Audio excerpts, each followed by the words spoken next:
So we decided to make the decision then to kind of stop running, race for Rubicon, and transfer over and put our energy into firemanship conference. It hit me a little while back, and it's hard to say this, but I truly believe in my heart of hearts that the American fire service today, not everywhere, but in general, the American fire service today is literally killing us. I'm extremely frustrated with it. I'm pissed. I'm angry. I'm passionate about it, and I want to do something about it.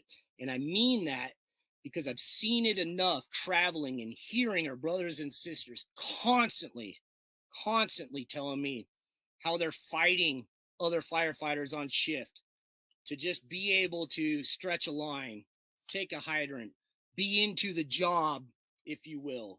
They're getting beat down. They're getting beat down by their administrations and their organizations. Much of this fire service today is anything but a trade to a lot of places. They're trying to dumb it down. They're trying to white collar it. They're trying to make it a sterile office environment. And I think, quite frankly, our brothers and sisters are struggling because when they set out to do this, they set out to do something bigger than themselves, something special, something mission focused. And now into however many years they have, they realize the narrative being put out there is anything but that. You're actually getting beat down for being into the job, for being mission focused. It's all about you. It's all about me. It is no longer selfless service and sacrifice. And that identity, that core, is, I think, is that moral injury is compounding to the core, is the proverbial nail in the coffin for us. Yes, we see tragic things, but we also see amazing things. We have our sleep deprivation, our eating habits, all of these things that contribute to this stuff that affects our bodies and our minds. We know that. But I know I can sit here and tell you that I believe in my heart of hearts that the culture of the fire service right now as a whole, it is the nail in the coffin. It is literally killing us, our firefighters, and we have to do something about it. So I want to completely eradicate the cowards out of our fire service, to make it nearly impossible for them to exist. If they aren't mission focused, then it's going to be a struggle to exist. I want to come at them that hard, that big. There's not enough training out there, right? And it's always been that when you travel and we do these things, that we're going to get firefighters regionally to that environment that didn't have the funds, the resources, the time to go travel nationally to something different. So if you've got a regional conference, even multiples going on in the same state, good.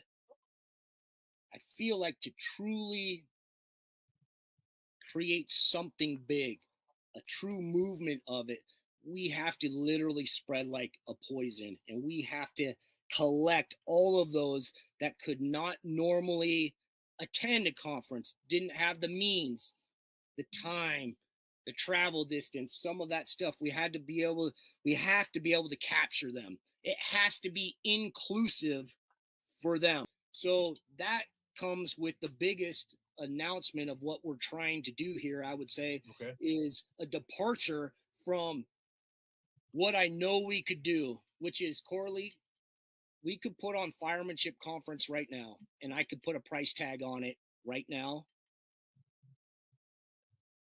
And I'm pretty positive we would sell it out, and we can make a boatload of money. And in our nature, like we do, giving hearts and great causes, we will pour it out like we've always done. And I'm pretty positive we could do that successfully.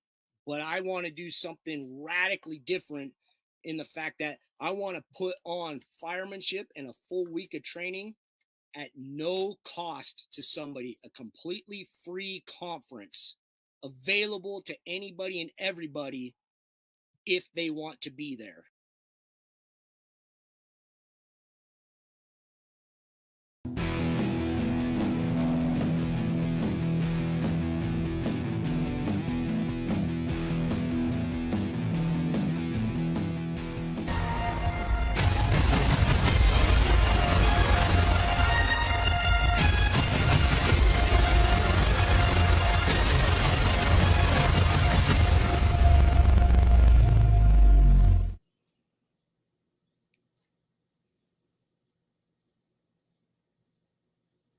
Coolymore, Firehouse Vigilance. It is weekly scrap number 207. My guest tonight is James Johnson.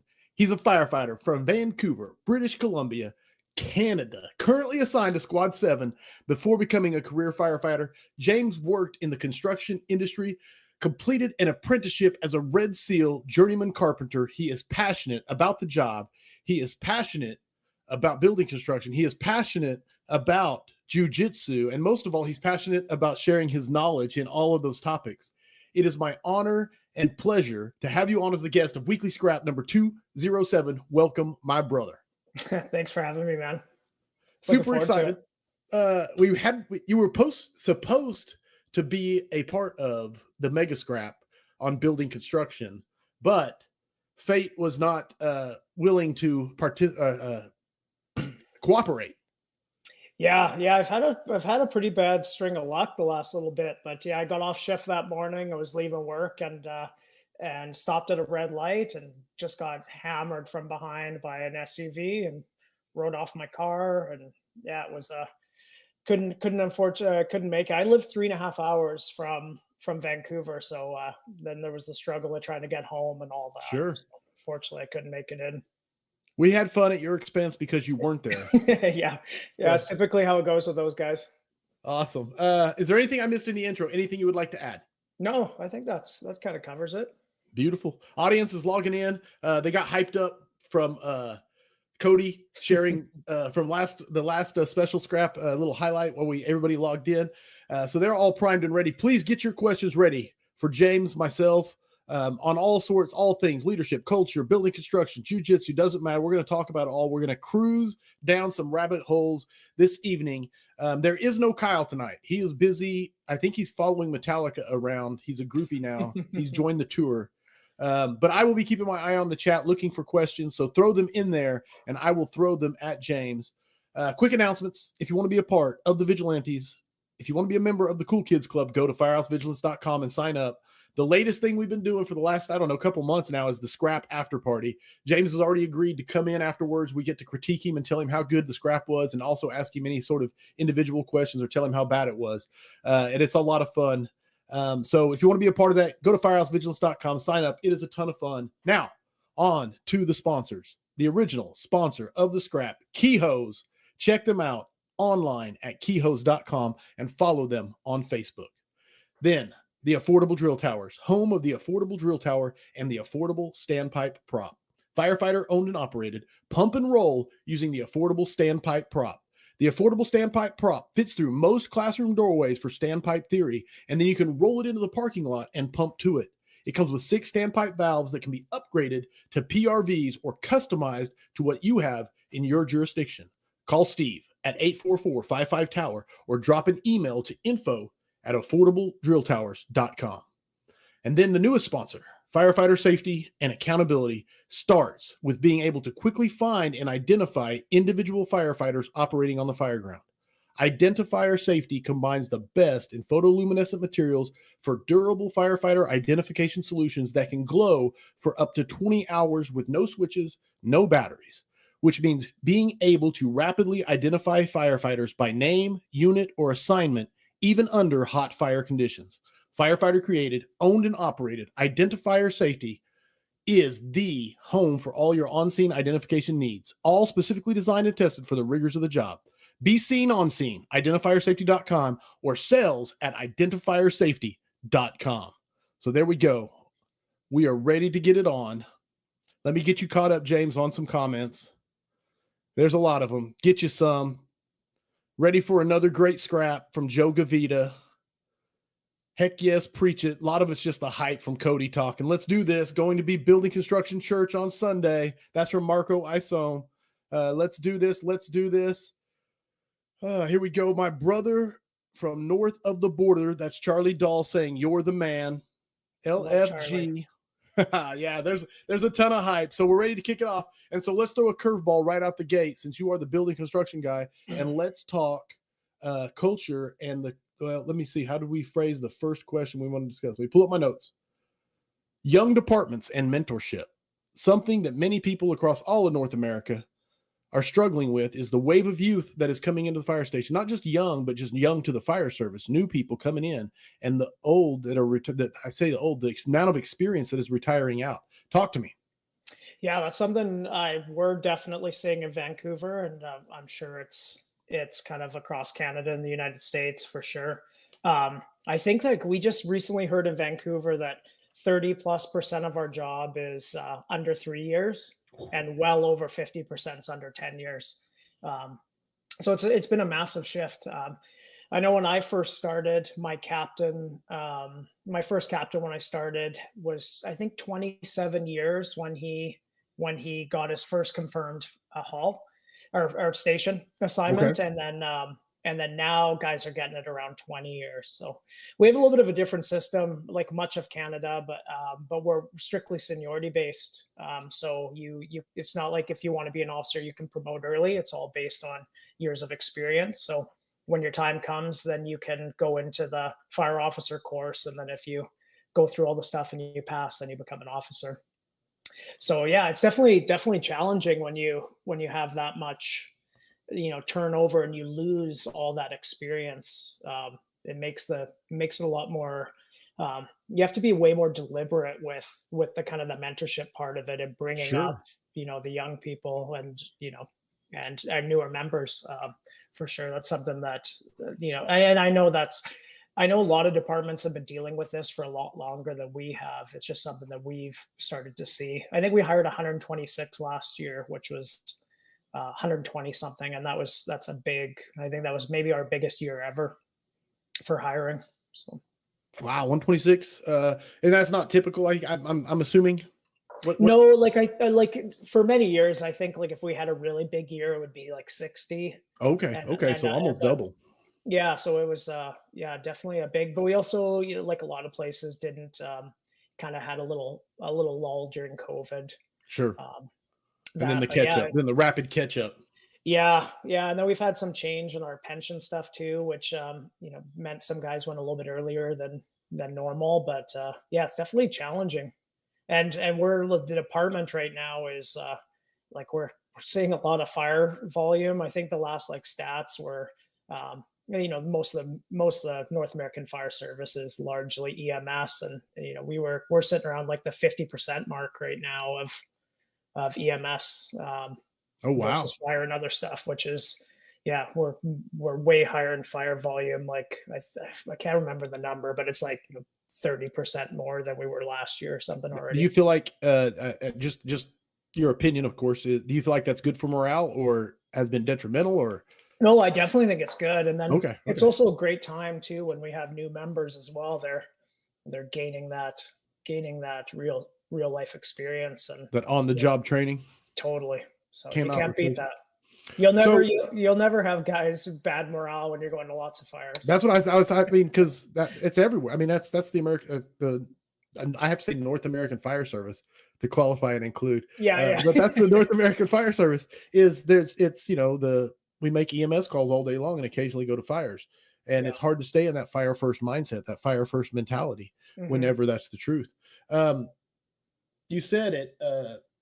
Strictly seniority, man. I know Yeah. Detroit does it this way. What's your Yeah. thoughts? I mean, is it all you've ever known? What's your thoughts on it? Pluses, minuses. What do you think? Yeah, it's all I've ever known, and yeah, it's the only system I've come up in, and I think there's lots of value in the experience that you get. Like when you become a company officer, like even you're in your 15 to 20 years, somewhere in that range, 20 years to become a captain, then that's just the amount of experience and knowledge you gain through that.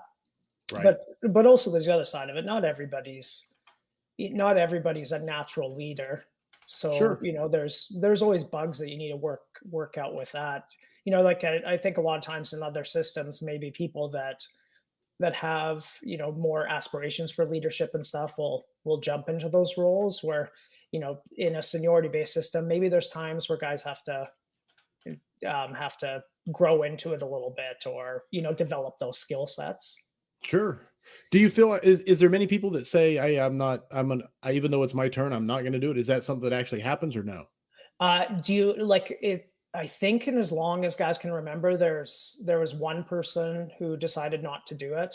Okay. And then there's guys that maybe age out before they can, they hit the mandatory retirement age before they get to those roles. Right. But as far as and as long as I've been on, I can't think of anyone who's opted not to do it. Love it. No, it's so, I don't say, I don't want to say the wrong thing, but it's like almost like it seems to me like it would discourage the go-getters from wanting to be go-getters. Uh, but maybe that's not a bad thing also in the fact that you have to put your time in. So I don't know. Well, I can speak for myself personally. Like you get to a point where you're learning the job, and then you're so many years on the job that you kind of get comfortable in your role, Right. and then you're like looking at what's the next step, where's the next learning take place, that, and it's far off. And I could see it could be easy to get kind of checked out for that, when you get to that kind of 10 plus year mark, because there's no, unless you're in a specialty or you do something like that, there's not a lot of like growth in that. So I can see, some of that stuff. I know I went through that where you're like, okay, what's, not that I was in a rush to become an officer, but it's like, what's the next thing? Right. Where am I gonna learn or be challenged in certain ways? But the more that I think is like a young member, it's just like anything with age. When you're young, like I've got a son who's 10, almost 11, and like as you have kids, like and any like being young at any age, you think you maybe know a little bit more than you do, and then the longer I'm on the job and going to different stuff, you're like, wow, like I'm this many years in and I've never seen this before. So I think there's value too in having all those years of experience before you get to that role. But I think you could make the argument either way for pluses and minuses of it. No, I love it. I absolutely love it. Okay, first question coming at you from the audience. This comes from Valerie Tessier, and she says, "Do you think VFRS, Volunteer Fire Rescue Services? I'm guessing VFRS. Maybe it's something else. Let me know. It might be Vancouver Okay. Fire Rescue Services. Okay, then thank you. Is losing okay? That makes much more sense. Is losing members to smaller departments, or due to the housing crisis in the Lower Mainland? Yeah, so we have actually lost a lot of members over the last number of years. Like I remember when I got on, we had somebody leave shortly after, and it was pretty shocking for the department to have somebody leave, and now we see it more and more. But the price of living, or the cost of living in the Vancouver area, like I just saw something on the news the other day that one bedroom is 3,000 a month rent. Oof. So it's just, yeah, it's just difficult. And so yeah, we definitely see some people leaving to other departments, and they'll go to places that are more affordable, I think. And from all the people that I know that have left, and discussions I've had, it really comes down to from everything I don't think people leave culturally. Like we have I feel super lucky to work for the department that I do. I commute 3.5 hours to be there and work for the department because I love it so much. But I think it's mostly that kind of cost of living and the family life stuff that might drive Right. people to go other places. But Right. there might be some other things that come into play there. But for people that I know and discussions I've had, that's largely it. I know a lot of the guys that I'm friends with that have gone other places definitely miss the culture and miss the call volume and stuff. And 50% fire sounds like it's amazing. Amazing. Also. Yeah, it's kind of a strange number that came through. So No, that is all right. I got all sorts of directions I can go here. I've got building construction questions, I've got jujitsu questions, I got leadership questions. So I'm gonna stay in the vein of what we're talking about right now and say, Mark, and this comes from Marco Isom. He says, James, what does leadership mean to you and how you lead those around you? So very broad, you can crush that in any direction you want or tilt it. yeah. So go for it. Yeah, so like I said, I'm not a company officer. I'm just a knuckle dragger right in the back of the squad. But I think leadership is. We kind of talked about like our seniority system and something that you kind of get thrust into and you kind of have to grow into. But leadership's just motivating motivating those around you, and then using your experience to kind of guide the ship. As far as me, I think it's easy to, for I'm sure a lot of the people tuning in have had this challenge where you can get kind of frustrated with your system with certain things. And for me, I remember it was, I don't know, maybe 4 or 5 years ago, I just had this realization that I can control the guys and gals that I work with, and we can try to, make sure that we're squared away in anyone else. And that's kind of, I think, where I've kind of found some of that, or I guess if there's any sort of a leadership, quote unquote area that I've been involved with, it's kind of that from the just like, those around the guys and gals at my station, on my crew, I'm very lucky. I work with awesome people. Beautiful. But I think that's kind of for me. I've worked with some incredible officers, and taken so many lessons that, things that you write down that I'll revisit in the next year or so when I'm coming up to be a lieutenant here, and lots of leadership lessons. Beautiful. Implementing change. I wanted to get this. I wanted to hit this one from the early get go. Implementing change at any level and what that means to you. Because like you said, you're a knuckle dragger. Yeah. So I just, being my personality and being a geek and a nerd with this stuff, and with any I'm sure everybody who's tuning into the scrap, or anyone who will catch this later, has had things within their department they see that you're like, hey, we could maybe do something different, or there's other options out there. That's one of the beautiful things about social media, and Corley, like what you do is like you expose so many people to people from FDNY and everywhere under the sun, that you get to see all these different things. Oh yeah, the fire service is definitely shrinking. It's one of the best times to be into the job, without a doubt. Yeah, it's crazy, and like we're totally getting away from everything being so isolated, and like many years you wouldn't know what's really happening with the neighboring department, or two departments over, and now it's you can someone will send you their engine company operation manual, or their search company. I can have Clackamas's search company manual and know exactly what they're doing. So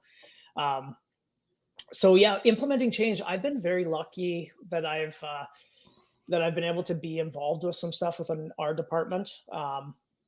And we've had a bunch of things. We were a department that used compressed air foam CAF system for quite a number of years, and we ran into some issues with it. And so I was able to get onto that committee, and we did a bunch of evaluation of the stream and the water content of it. I know I'm known for the building construction stuff. I'm a building construction nerd, but I love engine work. I love anything related to that. So I've been involved with a lot of that stuff on our job. And I think the big thing is just kind of being persistent with if you see things that maybe could change, or just kind of being persistent with it, and then when those opportunities like committee work or anything like that, then hop on it. Yeah, I've been very lucky. I was involved with the CAFS committee, and we were able to get that stopped for interior attack, which was huge. Right. And we there was a lot of issues with that, just with the flow rates really that we were seeing in some of these systems. It just, it's a lot. There's some people that make CAFs work for certain things, and I'll be political with it, but I don't believe for interior attack it has any place. And the department kind of we went that way, which was great. And I've been involved with a bunch of our high-rise procedures. I'm on Squad 7, which is right downtown, right in the middle of our high-rise district. So we rewrote and new hose package and systems for high-rise.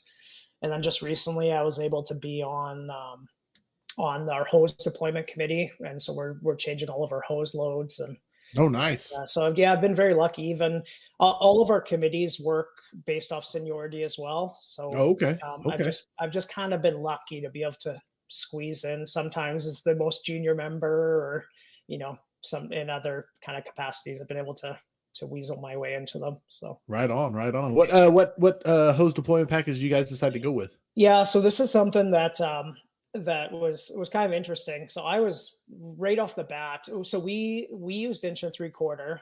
When I started, we had 1.5 inch with a 100 Okay. psi fog nozzle, Okay. and then we were able, through a bunch of pushing, we moved it to 1.77 or 1.88, sorry, and a 15/16 smooth bore, and then we just changed over, and we ended up going with a 2 inch package. Okay. Um, so most of our high rises, like the vast majority, are sprinklered, and so we just kind of did the evaluation of it. The majority of the high rise fires we go to are what we call SRO, or single room occupancy.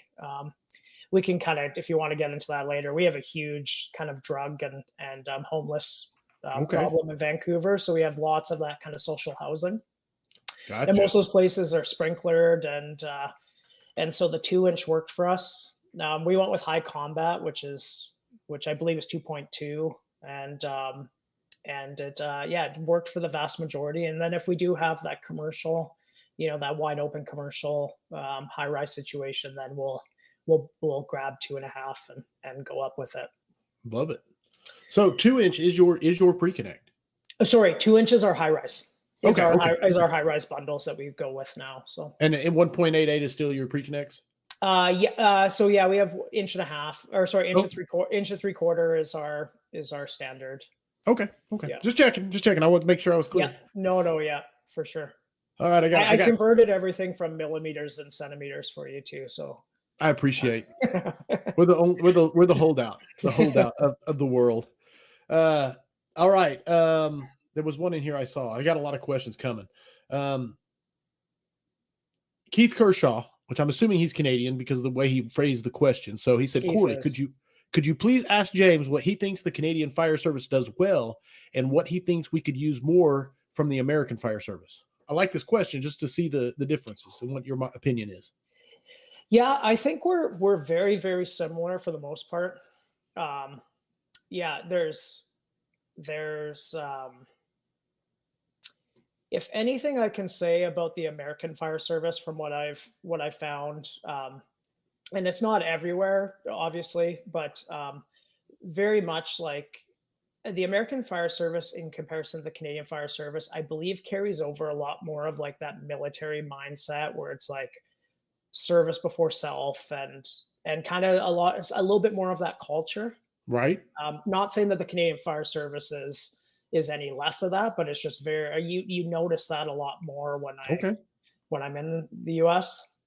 And I guess like if you compare the two, you could go back to the kind of to the seniority officer, development thing too. Like, the Canadian Fire Service, like lots of places, like speak for Vancouver, you're going to have an officer that has 20 years of experience. And, there's some places, maybe in other systems in the United States, you might have someone with, 3, 5, 7 years. And it, so I don't, that's a tough topic, but yeah, I think for the most part though, is when you're looking at like rolling up to a fire and what we do, I'd say it's very similar. Very similar. Awesome.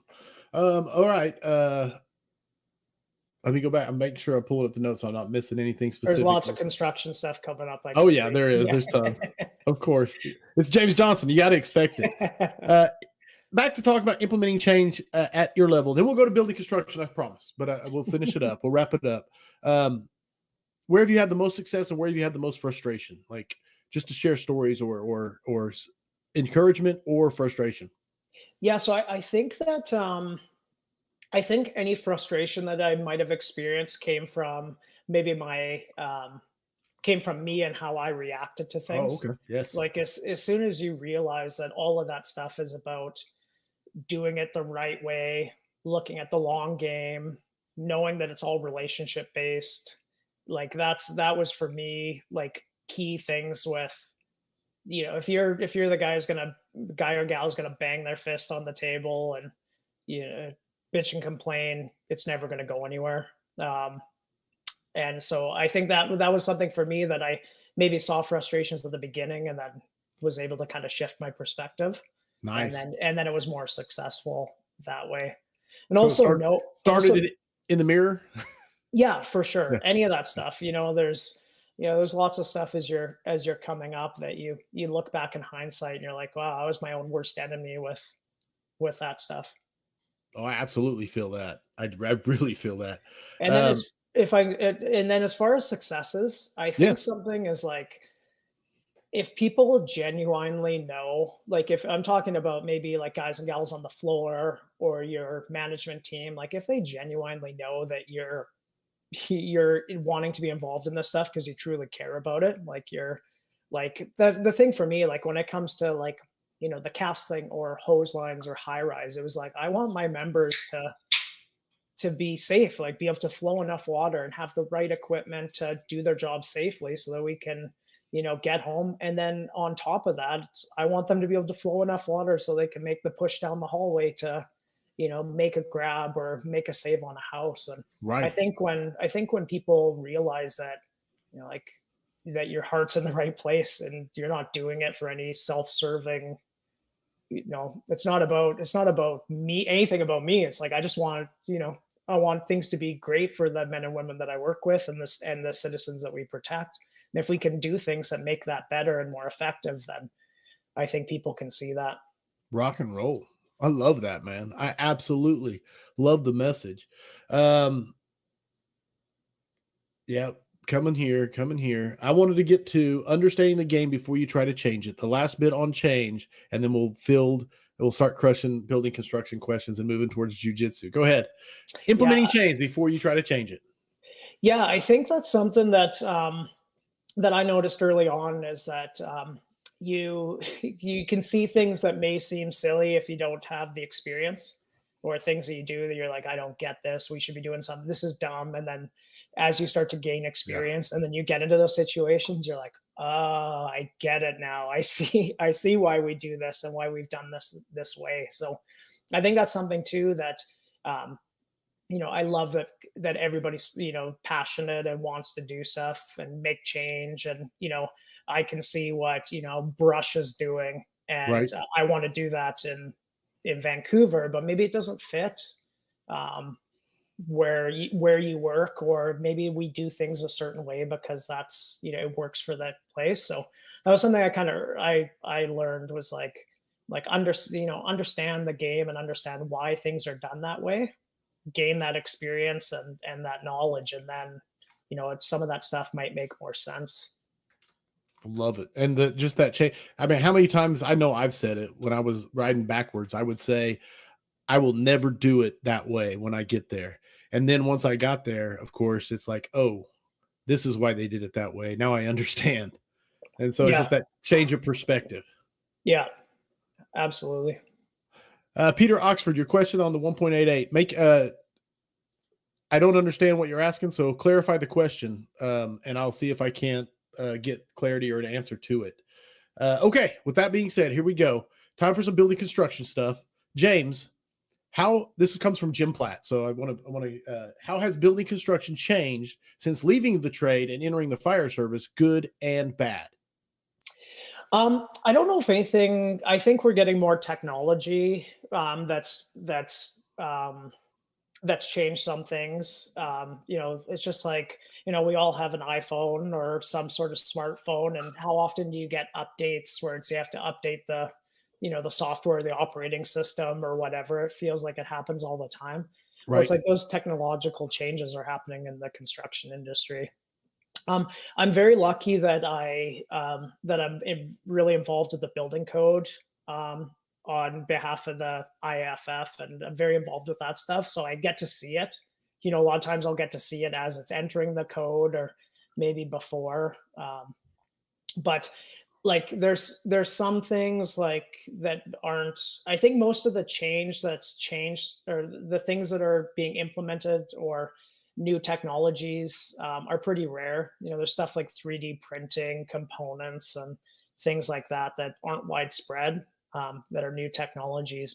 Sure. But if you go to a single family residential lightweight house, it's basically the exact same as it was, for the last, you know, maybe 20 years. Right. No, I Like was going to that, say very about 20 similar. this millennium, basically. Yeah. Yeah. Yeah, that's you guys touched on it with the mega scrap too, where we talk about new. I say this in all my classes. I'm like, we talk about new construction or like this new lightweight or these new engineered components, and then I say like, does anybody in this room have over 50 years of experience? Well, then none of us should be using the words new when we're New. talking about this stuff. It's been around longer than any of us have been in the fire service. Love it, man. I'm gonna grabbing Matt Donnie has a statement. I'm gonna make sure I get in here. There we go. Pasting it. I'm doing what Kyle usually does. What's the bread and butter construction in your city, and what is the greatest hazard with that type of construction? That comes from James Michelisco. Yeah, so Vancouver is a very is an interesting city because it's very densely populated. Like we're a very small footprint, and just because we're waterlocked on the Pacific Ocean on the outside there, and then we have our city boundaries. So we're going very vertical. But bread and butter, it depends on where you're at. Like I've spent most of my time on the job on the east side of the city, which is like the older side. Vancouver had the Great Fire in Vancouver was 1886. That wiped out the entire city. So we have no buildings older than 1886 in the city of Vancouver. And so like our older neighborhoods are like, some houses from that time, but like early 1900s, up to the 1930s sort of thing. Sure. 2.5 story balloon frame. There's lots of that in there. And then as you start to go west in the city, that's kind of the more affluent area. So there's lots of really big homes, more modern stuff. And then downtown where I'm working right now is like we have 600 high rises in our small downtown core. So very, very densely populated. Very dense, very vertical. Yes. Yeah. So we have a couple areas like Vancouver being right on the west coast. We have a huge fault line right on the outside of Vancouver Island. And so it's a huge seismic zone. So like any of our Gastown, Chinatown area is, unreinforced masonry. So there's obviously challenges with that when you're talking seismic zones. But when we talk about, like, I end up talking about lightweight construction and modern stuff a lot. And for me, a lot of those houses that are in the east side that are, 1910, 1920, that's a lot of the challenges. We're very like similar. Well, we're basically the Pacific Northwest, so tons of moisture, tons of rain. Rains all winter long, basically. So that we run into tons of moisture issues and rot, and a lot of those houses aren't in great shape. So that's definitely something that's makes those fires challenging. Love it. There you go, James. Absolutely. What Eddie Ivy wants to know, what are your red flags or the point when you no longer feel comfortable operating inside the building? So are we talking building construction? I would assume, but you can take it any direction and answer with whatever hits your brain. Yeah. So for me, like I'm always thinking about what the structure is before I'm in there. What part of the city am I in? And then something I always took away from Vinnie Dunn's book, The Collapse of Burning Buildings, is he talks about like location and duration. And so that's something I think about in every fire. Like, where's the fire been? Where's it going? And how long has it been burning for? And then that kind of guides a lot of my thought process for being in an area. If I'm in a lightweight, like a modern building, and in Canada, we have something we've been doing a lot of building code work, but we allow unfinished basements everywhere in Canada. So you can move into your house, get occupancy, and you would just have studs and an unprotected floor system that might be wood eye joists, parallel cord trusses. So that's always kind of in my mind too. Is it below grade? Is a basement fire and an unprotected floor system? That's going to really, guide a lot. It's tough. Like when you talk about lightweight, you guys talked about it a bunch on the scrap, diagnostic on the roof, and decking fails first and that sort of stuff. But it's really changes a lot when we're talking floor systems inside. We have tile, or we have carpet or hardwood or laminate, and a lot of those things kind of hide a lot of those diagnostic tools on the floor. So you really have to, Ooh, from a size up perspective, like from the fire, you really have to understand, location and duration. Where's the fire been, and how long has it been burning there? right. No, it's beautiful. And he did clarify. He said yes in regards to building construction, it's more specifically residential buildings. Yeah, So yeah. So it's like it's kind of tough. Like if I don't like to even like teach people or talk about like feelings, like, it's like the floor is getting spongy, or it's like if you're on a wood eye joist unprotected floor system and there's tile on it and you start, if you're feeling anything, you're in a bad place right, already. So, right. so yeah, for me, it's really thinking about, what is the structure, and then where is the fire, and where's our kind of problems that way. I No, I love don't know if that, that man. makes More. sense. No, more. It's almost well, it's just the size up. It's the ongoing size up of yeah. No, it's N- beautiful. That's something that I always talk about in every class I do, is that your building size up is not is, typically when we think size up or we talk about it's the company officer doing a 360 or a lap around, but it's like when I'm walking up, I have a very specific thing that I'm looking at as far as diagnosing the building. Very simple. And then, wanting to know where the fire's at, which your officer or you might be able to see. But that's something that every single person, doesn't matter if you're, in your first 6 months on the job, or, you're the company officer, like that's something that we should all be, keeping an eye on and looking at it just for our own kind of. Yeah, absolutely. Do you have any sort of shortcuts, rules, or tips or tricks that you use during doing your own mental size up as you walk up? Yeah, so I I use a really cool acronym that's EMU. And this is just for me. Like again, this is not. I'm not speaking to the company officers or anything like that. I'm not pretending that I am a company officer. This is just my size up. But when I look at a building, I want to look at the E for EMU is era. So I Era. want to know what the age of the building is. And if you're a big construction dork like I am, we can kind of narrow it down to a pretty fine window. But if you're not, if you're new to it, like if you can identify if it's modern or old or new, and then that's going to kind of knowing a little. One of the things, just to kind of step back, that I see with building construction education and the fire services, we try to like globalize it, but it's such a regional or Yes. sort of thing. Like the buildings that you have in Oklahoma there is not going to be the same as we have in Vancouver. Like there's going to be lots of fundamentals that are the same, but certain parts of the city are going to be older and newer, and maybe more modern practices came to Vancouver earlier than they came to Oklahoma, or vice versa. So you have to start with kind of a little bit of that knowledge. But if you can determine if it's old and new, the era, um, that's kind of set you down one pathway. The M is materials. And I'm going to try to identify what the predominant materials are structurally in that building. So Okay. if it's a residential home, I know, most often it's going to be wood frame. You're going to be able to, if I'm looking at, if I roll up to a Home Depot, is it a tilt up building, or is Right. it a Right. masonry block building? That's kind of thing. I want to look at kind of what the main structural materials are. And then the last thing is use.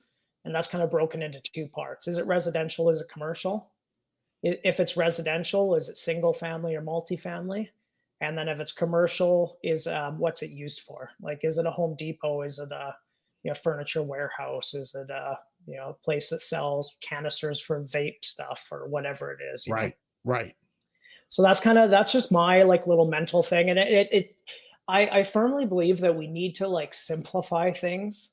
Like, Yes. Yes. like a lot of us that are into building construction talk about all these super nerdy books that you can get into, and I know a lot of people, I hear from people all the time that are like get completely overwhelmed with the whole thing of trying to identify and understand the stuff. It's like if we can just break it down into really simple steps, and then as you get more interested, then expand from it. But if I can roll up to a house and if I can identify if it's got lightweight components or if it's a legacy home, and if I can identify right away if it's wood frame and what kind of materials I'm going to have, And then if I can identify if it's just a single family, or in Vancouver, most of those big residential homes have been broken up into 4 to 8 suites just because of the cost of living. Sure. You're already winning because that's a huge piece of the pie of the whole equation that you can identify. And that's just from you stepping off the rig, walking on the front lawn before you make entry. Love it. Hey, coming at you. Yeah, break it down into manageable chucks. Digging it, emu, era material use. That's from Mark Davidson. I want to do a shout out to Mark Davidson. I think he's the first person, I could be wrong, but he's the first one I've seen who commented from LinkedIn. We broadcast on LinkedIn, but I don't think anyone's ever commented from LinkedIn before. So congrats, my brother. We'll send you something like I don't know, t-shirt. I love it. Dina Ali has a great question. I love Dina. Yeah, Dina, your friend and mine. I struggle with some of our hotels that are between 15 and 30 years old, determining the construction type. Any tips for identifying? Yeah, so for me, and I can't speak for way down in the south. That's about as far as you can get away from Canada there, where Dina's at. But Right. It really is going to depend on the amount of stories in the building. If it's a 3 or 4 story, and then based off construction practices, it's probably wood frame. If it's higher than that, then it's most likely concrete or steel. So that's really going to be the determining factor. Is kind of there's going to be the height of it. Right.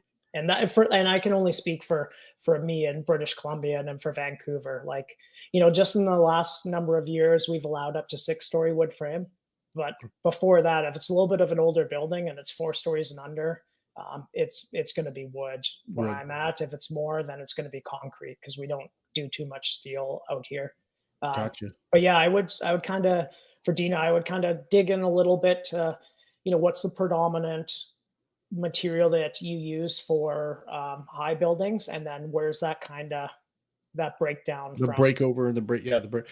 No, Yeah. I love it because it ties right back into what you said, which is, materials size up basically is local. It starts locally first and foremost, understanding your district. So I love that. Where am I at? We'll stay on the topic of Micah Klesick says, do you feel like the dangers of modern construction are overhyped in the fire service these days? As a builder on the side myself, I know the danger and its importance, but I feel like it's often oversold as more dangerous than it actually is. Yeah. So it's tough. Like I feel conflicted at times because anything you say in a platform like this, there's broad strokes. Like it's tough to. I don't ever want anyone getting hurt. Right. I think about that in every class I teach, or everything I kind of say about this stuff is I don't want people like, like I did a class for a long time called Facts Not Fear. Right. And I was going to bring it up. I changed the name of it because I didn't want people to take it too lightly. Right. I just wanted to kind of steer it like lightweight construction, it all comes down to the mass of the structure. Lightweight construction is not going to hold up as well as something that's larger. Like that's just Math. physics. Like, Yeah. And so, but I think we've gone a little bit too far. Like I was speaking at a fire chiefs conference, and I won't say which state it was in. And I had one of the fire chiefs say that if they roll up to a building and it's lightweight construction, they don't go inside. Doesn't matter what's happening. It's an exterior attack right from the outside. And they were in an area outside of a major city where it's like a suburban area where it's all new lightweight buildings. And I was kind of like, well, then you can save a whole bunch of money. You don't need to get turnout gear for your men Right. and women because everything has some lightweight construct. So I think there's some things. There's still tons of misinformation about how these materials fail. But like myself, I have concerns over lightweight floor systems for sure, and particularly where I live because they're often unprotected on the underside. So it's not something that should be we should be really callous about and say there's no issue. But some of the stuff like if one truss fails, they all fail. Some of that stuff that we've been saying for a long time is that's just not how things fail. So I'm a little bit conflicted with some of it, but like if you was it Micah? Yes. Yeah, like Micah, if Micah said he's got time in the trades, like if he's put sheathing on the top of a lightweight truss roof, like a truss roof, you know that you overlap the sheathing and you tie a whole bunch of trusses together on each of the two slopes, and everything is tied in fairly well, and that's what keeps its rigidity and gives it some redundancy from a catastrophic collapse. So From a you know single unit failure causing everything to fail. exactly. So Right. um, so yeah, I definitely don't think it's I think we focus too much on the lightweight. Like, there's lots of stuff that, like foams and different things like that, like synthetic materials that we're using in building that for me causes, way more alarm. Like, I don't know, like you had Clark clamping on, like if you know Clark's class on all that foam stuff, like that stuff scares the Jesus, yeah. yeah, totally. So yeah, I think, and for me, it's just like some of these materials fail faster than stuff that we've had traditionally, but let's understand really how they fail and how that impacts. And then let's take those lessons and then apply it. Like if you're worried about the time of collapse of a lightweight floor system, and then you have some goofy pre-connect load that takes you 3 minutes to deploy on the front lawn, then we're focusing on the like there's certain things that we can do because we can't do anything about the building. We're involved with the building code, and I think the fire service needs to be more involved, and we're working hard at that. But there's lots of things that we can do on the fire ground to cut down the time. The things that when I see the guys that are masking up in under 10 seconds, like that's the stuff that we can really do to mitigate some of those issues. Love it, man. Love it. Micah said, yeah, that's a good answer. That's where I was going with it. I have concerns, but knowing those concerns and how things are engineered allows us to be comfortable working in it, in my opinion. So, yeah. And something too, just to kind of touch, like that's something that just popped into my head. Like, I think the fire service needs to do a better job of differentiating between lightweight and engineered. Like they're like if we so like for an example, a glue laminated timber is an engineered product. That's one of the most robust things that we have in any of our buildings. I've seen some glue lam beams that are 48 inches tall. Like that thing will burn for days and days and not fail. And that's an engineered product. So when we need to kind of be, thinking about it where it's like, something may be engineered. The prime example, I think you guys talked about on the Mega Scrap, was that Facebook post about the laminated strand lumber house, that example. right. Like that's an engineered house, but that house will, burn and burn and burn before it fails just because the materials are so dense and Dense. It has the mass. It has the mass. so that's really what it comes down to. So, we need to kind of separate that engineered and lightweight and understanding that it's a mass issue. As soon as we reduce the mass of anything, we're creating issues when we have fire impingement on it. Love it. I've been saying it. Love it is my word for the night every time you finish an answer. So Matt Donnie asked, please, James, touch on LSL versus standard lumber, and please say it loud enough for the folks in the back. So I think, I don't know if there's anything else you wanted to touch on the LSL. Yeah, and the big thing about it, and I know you guys talked about it on the Mega Scrap, but LSL is a very dense, heavy material. It's not OSB like a lot of people say. I know it kind of looks the same when you look at it, but LSL is insanely expensive. Like you would never, like I've never seen a house built out of LSL. I've used it for in a custom home where they're doing very expensive custom cabinets and they need it to be deadly straight and true. Right. Then they'll do an LSL, or places where you don't want any shrinkage. Kind of on that, a little kind of a side veer, but I went down to Teaks and did an advanced structural collapse course a number of years ago. And one of the things we did is we built a bunch of the wooden shores for structural collapse. Right. We went to the engineering lab at Texas A&M University, and they used the hydraulic presses to make them fail. And every single 100% of the ones that failed in a defect in the lumber. So it failed somewhere where there was a knot or a split or a wane or something where there was some, And then when you get into some of these engineered products, you're removing all of those defects.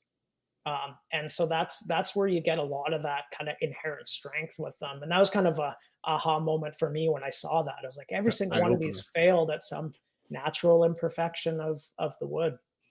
Wow, no, it's not something you think about. And like you said, the difference between engineered versus lightweight, because we seem to use them interchangeably. And like you said, it looks like OSB, so it must be just as fragile.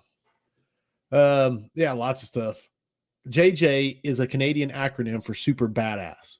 Love you, brother. That comes from John C. That's all it says is John C. John C. You'll have to figure that out. Yeah. Mark Davidson, he said, I may have missed it, but how was the fire situation in BC? So yeah, it's really bad right now. I think we've had 2 days of cooler weather, but I live in an area called Kelowna, which is about 3.5 hours north of Vancouver, and we just had a big fire come through. Lost a bunch of homes. They still uncertain of how many. They had a couple just really gnarly nights where it went through a couple neighborhoods. But yeah, this is it was like a month ago. They said this is the worst year of fires that we've kind of ever had. So yeah, I've been on evacuation alert, a handful of streets away from the evacuation line the last 3 or 4 days. But it seems, we've had some very calm, 2 days of pretty calm, lower temperatures, and seems like they're getting a handle on it now. Solid. That's good news. That's the good news. All the rest of it is disheartening, to say the least. Grabbing another question from James, putting it over here, finding the next best question to throw at you. 1 second, doing my dance.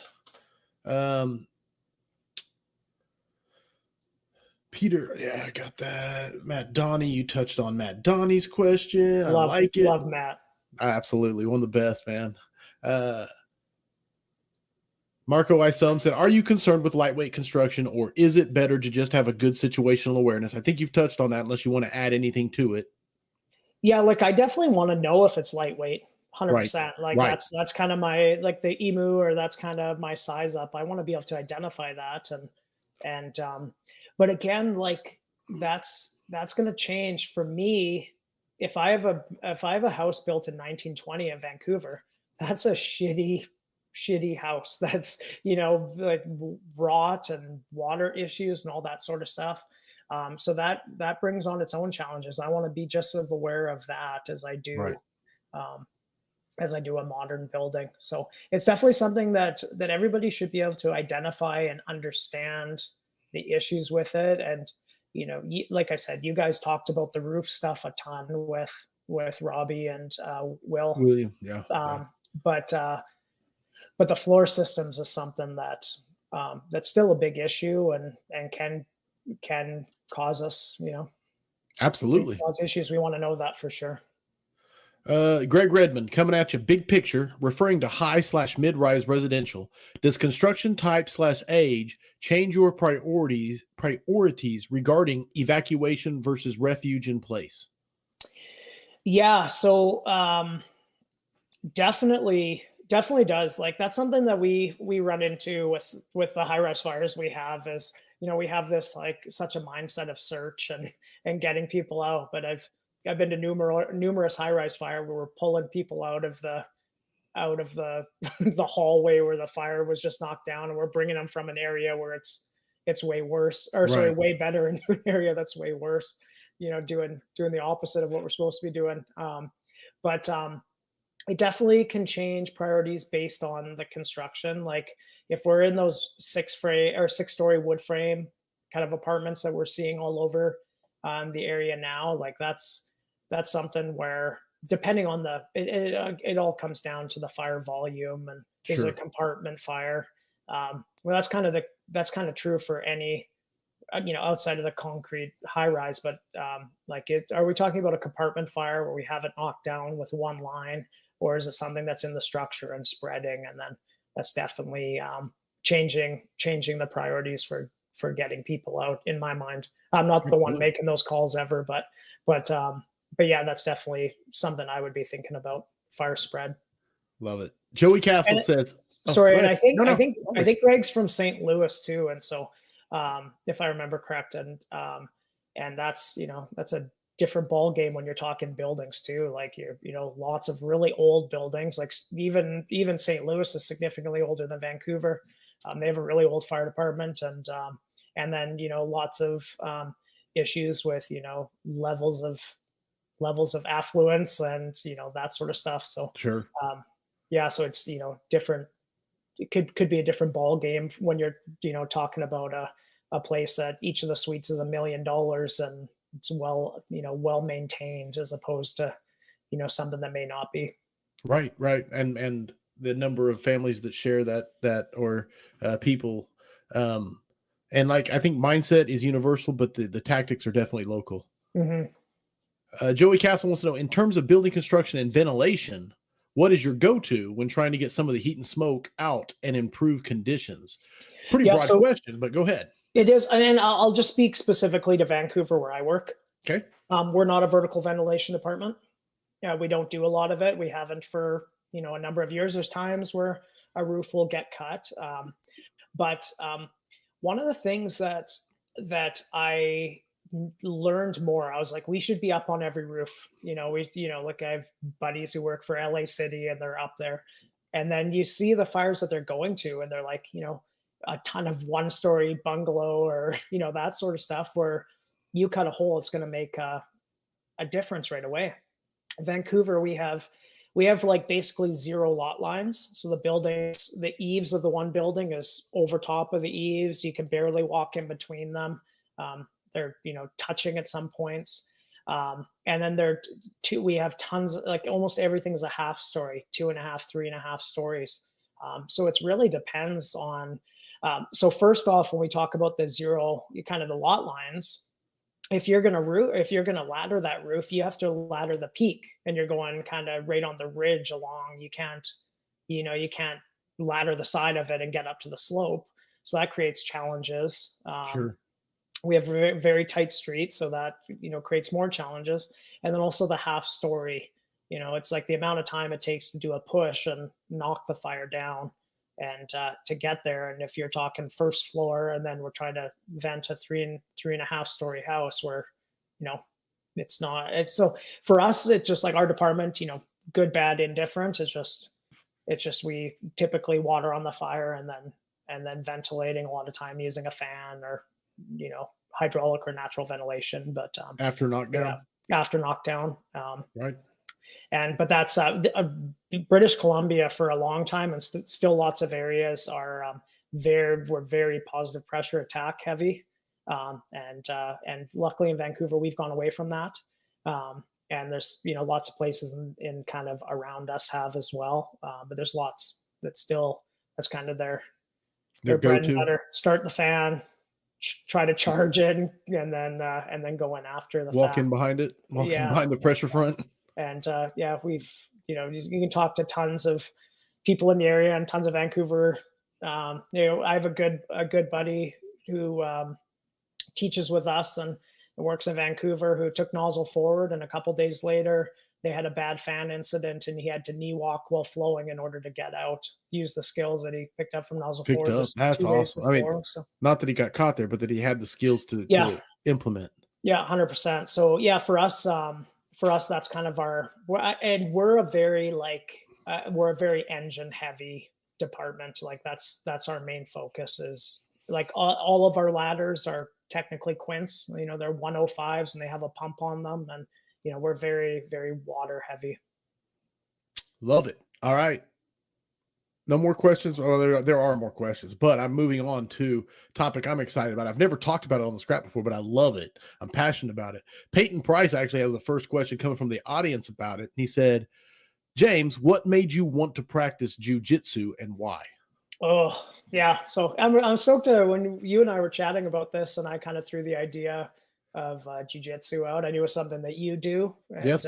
Started doing, and something I'm just like 4 and a bit years into it now. And it's like if anyone's on this on the scrap that does jiu-jitsu, that it takes up most of your thought process as soon as you start doing it. And that's mostly because you're so bad at it Right.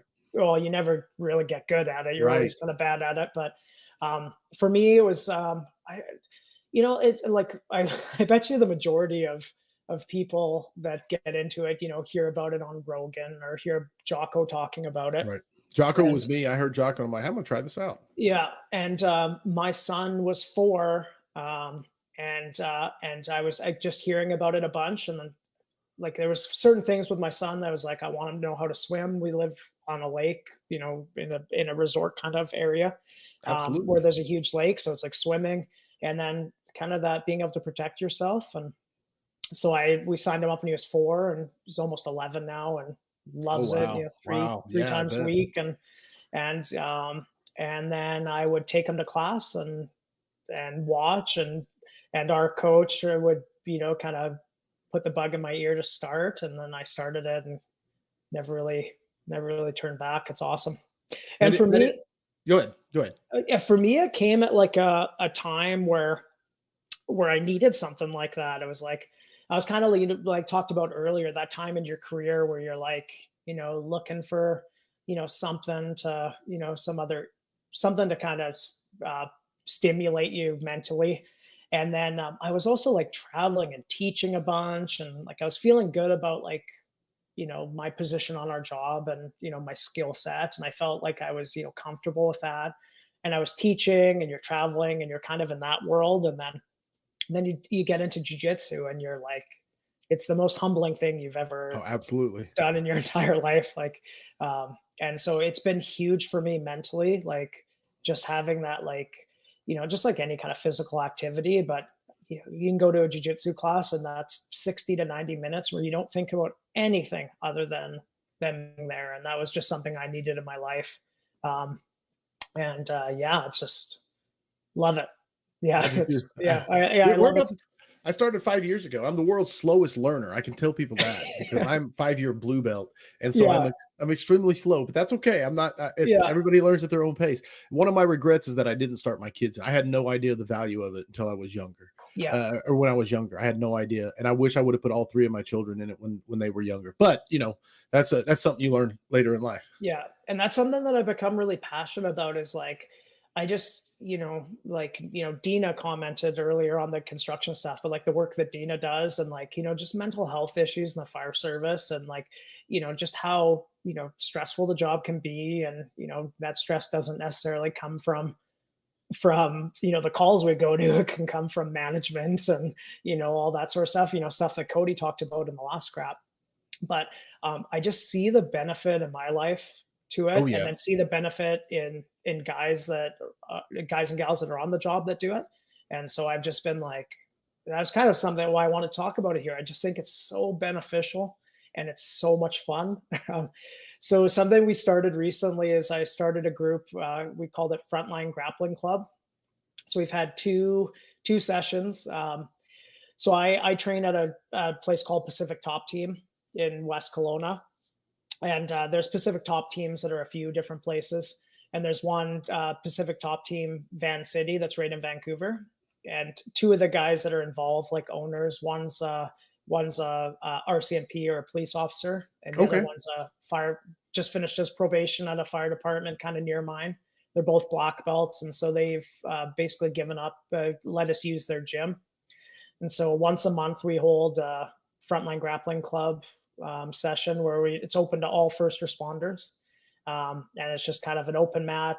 The first 2 have been open mats. We're doing one in August that we're bringing in just a badass black belt who's a firefighter in a neighboring district, really good grappler. And he's coming to do like a takedown class. He's mostly like a no-gi wrestling guy.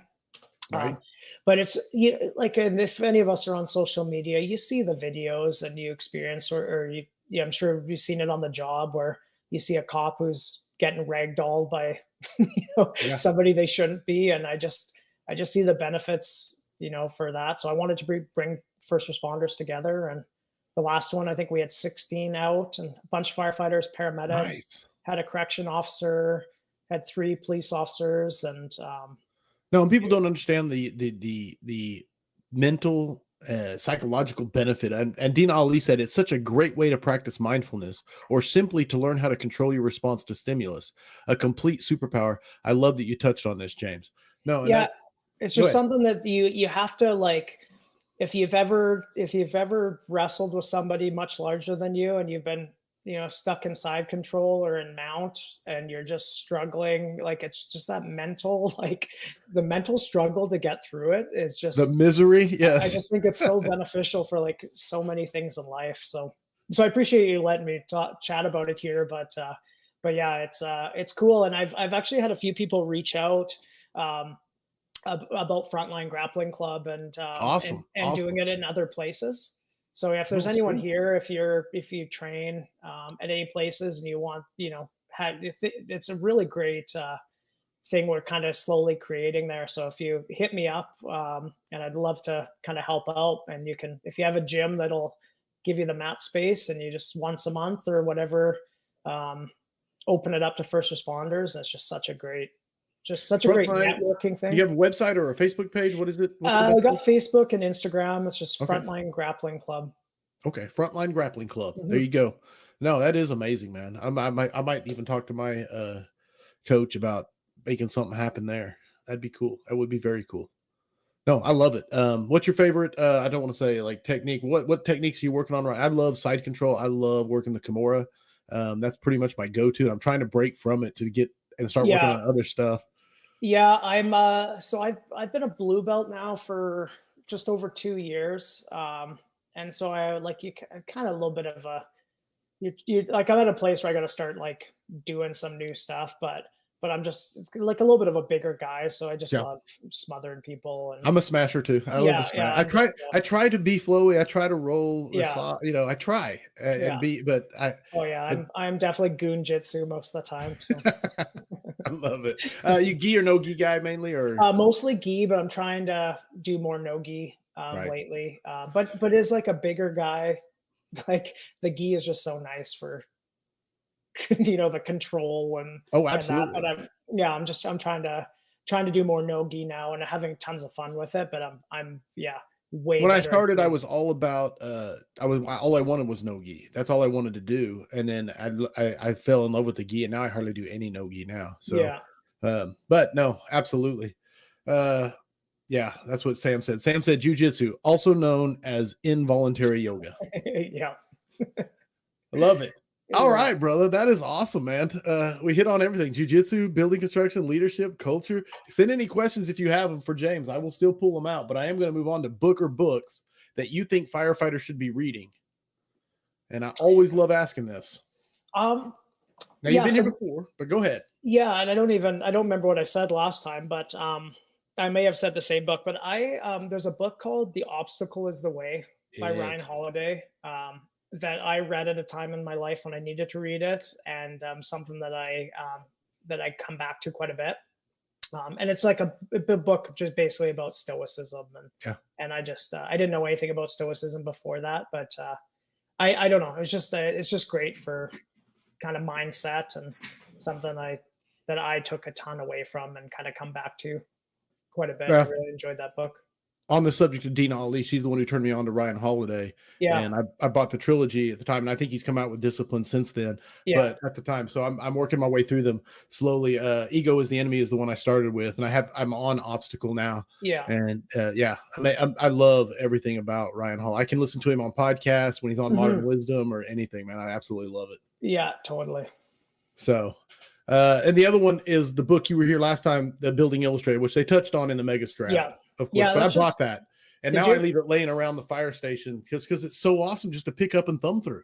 Yeah, yeah, and totally. It's like even for me, it's not something you pick up and you read from cover to cover. It's Right. like you hear about something or you're doing overhaul after a job and you're like, oh, like I don't quite understand this, and then you can go back to the book and pull it up and see things, and then you can color in it if you want, or you can do whatever. It's just a great book for visual representation of it and understanding. I think that's kind of the big thing with building construction is if you kind of have a visual sense Yeah. of Yeah. how it's put together, then you kind of understand like that's How the fire is going to impact it. Yeah, it's like, memorizing a whole bunch of facts is not going to benefit you, but it's like that visualization part of it, is like understanding, how it's constructed, and then which way the fire, that's a big thing, is understanding which way the fire is going to travel. And then Right. from there, it's what are the components that are involved, and how is that fire going to affect those components. To tie it into jujitsu, basically, it's like, yeah, you can memorize a whole bunch of steps for a move, but if you don't understand the reasons why limbs move the way they do and where you can manipulate them, then it really doesn't matter. Yeah. Yeah, it's so true. Yeah. But yeah, I think that book just gives a really good ability to be able to visualize everything, and kind of have it make sense. I love it. There you go. All right, we have a thing we do each and every week. It is called the 5 questions for firefighters. I'm not sure they were around the first time you were here. Hmm. And then we did them so long. We did them for 100 episodes. So we had to come up with the second round. And then just recently, not even like 5 or 6 episodes ago, we switched to the 5 questions for firefighters version 3.0. So the answers are 100% your opinion. They get scored by me arbitrarily. So points are assigned arbitrarily with the help of the audience. So my question for you, James, is, are you ready for the 5 questions for firefighters versions 3.0? Let's do it. Here we go. Question number 1. What is the skill that has carried you through your fire service career?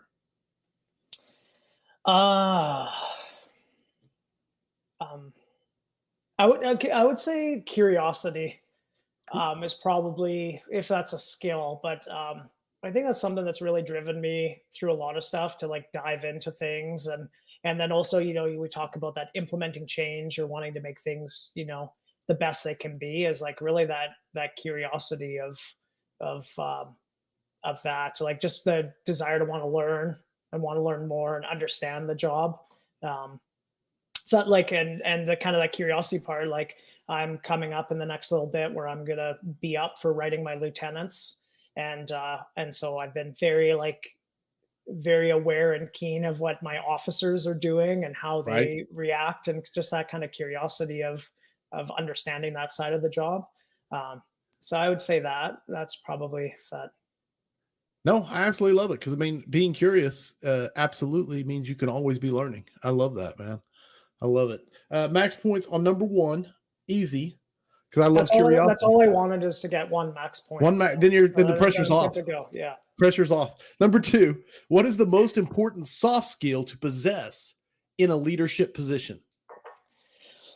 Um, I think, like, if from the leaders that I've had that I learned a ton from, was always humility. Um, that I think, like humility in the aspect that they always want to learn too, and maybe know that they don't know everything or understand everything, like constantly growing. But I had a few experiences where officers knew my construction background when I came in, and they would, sit me down and say, hey, like, I want to, if we run into these situations, I'm curious if, I want to use you. And for me, that was super empowering to have an officer say, hey, like, I'm not the expert on this, but I know that you have some skill set or some knowledge on it, and I want to use you. And it's like there's nothing more empowering than Empowering, that yeah. for a firefighter to be like, oh, like, and that ultimately comes down to humility from that leader, Right. that officer. So I would say that's something that I see, and I hope that to be that when I'm in a leadership role like that one day, is to really use that and rely on your people, and know that you have to be constantly learning. And yeah. I firmly believe if that is the only thing that you implement as an officer, like, you will be highly successful if you can keep that mindset, man. I Yeah. do. Sam said it in the chat. He said the big H is never the wrong answer, man. Yeah. Humility. That's like a life hack for max points. Like, that's the easy answer. I'll have to start. I have to start telling people, besides humility, and I don't mean that in a bad way, because it's very early in the 3 Yeah. questions. But it's such a great answer, man. It is the key to all of the other skills. It's the key to Yeah. learning. Without humility, it doesn't even matter if you're curious. You know what I mean? I mean, honestly, you have to have that humility to be able to learn. And like you said, to say, I've got James Johnson on my crew. Hey, what do you think of building construction in this? You know what I'm saying? Just take advantage of your Yeah. people's gifts. And that's like, I on the squad right now, two of the other guys that ride with us are both journeyman sprinkler fitters. and we work in a high-rise district. Like, utilize, like, to not utilize those guys with their skill set when we're dealing with high-rise stuff and fire pumps and all that. And that's one of the beautiful things about the fire service, and something I can say about Vancouver is we have such a wide range of skill sets, and like to be able to hone in on all that stuff that I don't know. I love that side of it. Like that's one of the first questions I always ask new people or somebody who's transferred into our crew, or it's like, what'd you do before? Like, what's your background? And it's like, Right. it's like, okay, oh man, you installed elevators. Well, here I have 100 questions about elevators that Right. I want to ask you. Yeah, or even like, other things. It's like you have, somebody who comes on the job that they worked in mental health for a long time, or we're a social worker. It's like, oh, like there's so much I can gain and gather from that too. Love it. I love Ted Lasso, especially season 1 where he's throwing darts and he's talking about humility and curiosity. So there you go. Our Ted Lasso answers 1 and 2 are very. I love it, man. Number 3. What is your favorite fire service tradition? I don't know if it's technically a tradition, but I love the cooking and eating together. That's something that's like, I don't know. There's nothing better for me than, eating together at the firehouse and then sitting at the table for 2 hours talking afterwards. Or I don't know. I just love how it brings people together. I know not every department does that. Right. It's there's places that do the bag lunch thing or whatever, but it's like in Vancouver we're 24-hour shift, 2 meals a day, and it's like just such a big part of bringing everyone together. I've always, that was something that as soon as I started I just loved. No, when you said at the beginning, I'm not sure if this is, it's absolutely a tradition of the fire service. It is what separate. It's one of the key components, I think, that separates us from being a run of the mill job is that mealtime, that sit down together fellowship bond over breaking bread that doesn't exist in any, even like it doesn't exist anywhere else in a house type setting. You know what I'm saying? Where you sit, now, correct me if I'm wrong. Some other place that does it, but military, they eat, together when they can and things like that, especially in combat and deployment, and they bond over stuff like that. But it's such a man. I love the answer. Yeah. Cooking, And then go ahead. there's so much other tradition stuff that ties into it too. Like you think about just like the discussion at dinner or the meal, and then the discussion after.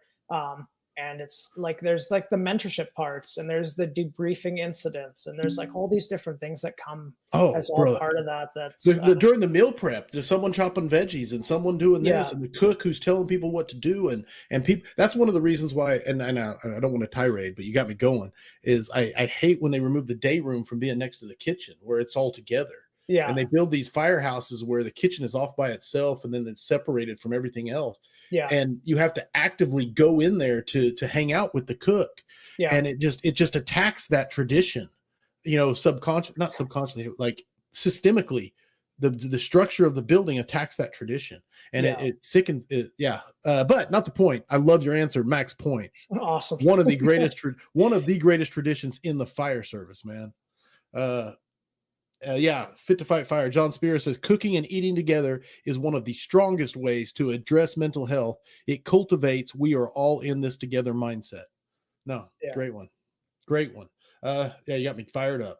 Number 4, who are the 4 people that you would put on your Mount Rushmore of the fire service? Oh, this is so tough. This one pained me to think about trying to do. But I'm going to give some, and some of them are going to be ones. This one, I honestly put this in there. I'm a huge engine nerd, Right. and I've learned so much about that stuff.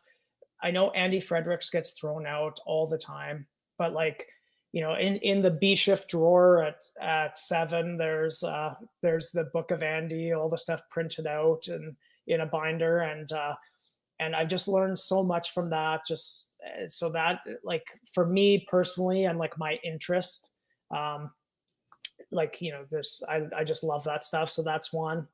And I almost didn't want to say it because it gets said so much, but I kind of had to. The next one is going to be my first captain in Vancouver. Nice. He actually just passed away from occupational cancer a few years Okay. after retiring, just a couple months ago. Bruce Tebbett. But I could write a book about all the leadership lessons that I learned from him. And it wasn't anything he said specifically, because he wasn't like, if he said something, then the crew knew that we had done something wrong. But some of the stuff would just bringing the guys together. That, like, he was always about getting people together. Everyone was always surrounded. Like, there was nobody separating and going to other places in the firehouse. It was like everyone was together. Like that, and then just like cool, calm, collected at fires. And I know it was like the perfect person for me to get hired and see as my first officer. And yeah, someone that I miss a lot already. So he'd definitely be on there. Just a amazing guy. Retired as a battalion chief out of Vancouver, and unfortunately we just lost him recently. Sorry for that loss. Yeah, thanks. Yeah, just an amazing man. The next one I would have to say, and this is someone that probably a lot of people that are kind of into the fire service know his work, but maybe don't know him. But his name was Gregory Havel. And Greg Havel was, he had a column in fire engineering for many years called Construction Concerns. Oh. And Greg was out of I think he was out of the Wisconsin area, and just a huge construction geek. And every year at FDIC, we would have something called the Construction Geeks Dinner. It's now we changed it to the Havel Society, and Bill Gustinois plans it, and Greg, he would go and pick Greg up and bring him to the awesome. And we'd sit down, and the wealth of knowledge. You can go back into fire engineering and look up the archives of Construction Concern, and it's like article after article after article after article, and just a crazy amount of knowledge. And he was just put tons of information out way before it was cool to talk about building construction, when it was, the class that, nobody was in. And so he did a ton for that. Yeah. So he'd be kind of my third. And then I have such a hard time with the fourth. I wish I could put like whatever the mythical beast that has 3 heads on it. Right. But I'm going to throw a name out. That's just someone that I know pretty well, but his name is Sean DeCrane. Sean DeCrane was a battalion chief in Cleveland. He ended up going and working for UL after he retired, and he's now the director of health and safety for the IFF. Okay. But just here's the reason why I would put him up there is Sean was the one who got the IFF specifically, but firefighters involved in the building code. He was the first time that we had representation. And there was a line of duty death in Green Bay, Wisconsin in 2006. Lieutenant Artie Wolf fell through a lightweight floor that was unprotected on the underside. And Sean really spearheaded the movement to getting firefighters involved in the building code. And it was just a short time after that the International Residential Code in the United States changed that required protection on the underside of floor systems. And so, there's lots of us that go out and travel and teach all these life-saving skills. But some of those guys that, like Sean or Jack Murphy from New Jersey, or Glenn Corbett, who took over Brannigan's book, those guys have been on countless code hearings, making the buildings more robust so that we can do our job. And in turn, like, even just that change in the International Residential Code to require drywall on the underside, like how that triples the amount of time that we have to push down a hallway to make a grab, or, it gives us more time to do the job that we want to do. So I think some of those guys that completely kind of work in the back that, nobody ever hears about, do so much for empowering us to be able to actually do the job on the front lines. Love it. I love it. On number 4, I'm wearing this hat, so max points just for Andy Fredericks out the gate. You would get max points, not the point, because I love Andy Fredericks and everything he means to the fire. He would be in my Mount Rushmore, and then the other 3 all personal choices, and that's always an option. but the reasons behind each one really just drives it home, brother. Absolutely max points, 4 for 4. Final question, the question that's not changed since the beginning. Heavy fire, searchable space. Would you rather be assigned to the nozzle or first in on VES? Nozzle. I love it. I love it. I love You the said engine all that work. you were an engine nerd, and you said Yeah. Andy Frederick, so I was expecting, but you never know. Yeah, it's good. Like I work on a squad company, and the squad's in Vancouver. We have 4 of them in the city, and we're the heavy rescue. But it's a smaller one, so we're a frontline engine downtown. Um, and then we respond to all the SkyTrain stuff and the heavy lifts. And then if there's fires in neighboring areas, so not in our district, kind of the first, second alarm assignment, we're an engine company. But if we go to a neighboring area, then we go for firefighter rescue, where the squad is designated. So, so I like being in part of a specialty, but a specialty where I'm still on the nozzle. Right on, right on. I love it. There you go. That, of course, yeah. James Michelisco says max points. Nozzle has to be there to support the search. There you go. He says he still seems like a good guy, yet his words hurt. That comes from Mark Davidson. I love it. Someone said, I wanted to read it to you. It's Mitchell Dempsey. He said, thanks for representing Canada, brother, from Strathcona County, Alberta. Sorry for your loss. And he said, I came in real late, so I just heard Vancouver and assumed. But you did assume correctly. So awesome.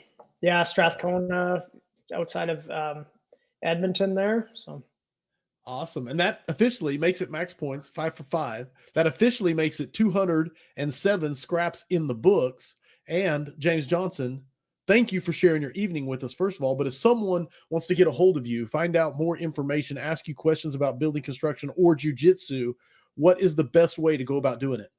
Yeah, so I'm on Facebook. You can hit me up on there, just James Johnson. And then my email is jamestylerjohnson@live.com.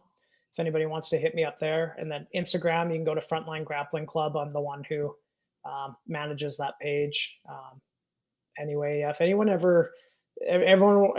you ever want to reach out, if you have anything building construction related, I definitely have nowhere near all the answers, but with all the building code work that I do, I'm very plugged into engineers and architects and all those kind of people on the front lines of that stuff. So I'm pretty good at digging up the answers. And he loves building. He's a nerd for building. He actually said it earlier. I was going to point it out. He said it's before building construction was cool, and I was like, James, I'm not sure building construction's cool. Well, like you think even like 5 or 6 years ago, you'd never see a building construction. Right. I'm breaking your shoes, man. I really am just busting your chops. Now it's everyone and their dog. Hey, it's a good thing. It is a good thing. It's like nozzle work becoming nerdy. Coming out of the shadows. I love it, man. I think every rising tide, man. I love it. Yeah, I couldn't agree more. That's the thing that just so happy to see so many people passionate and so much information out there. And it's incredible. Beautiful. Housekeeping. Go to firehousevigilance.com. Become a vigilante. Join today. $5 a month. The price of a cup of coffee.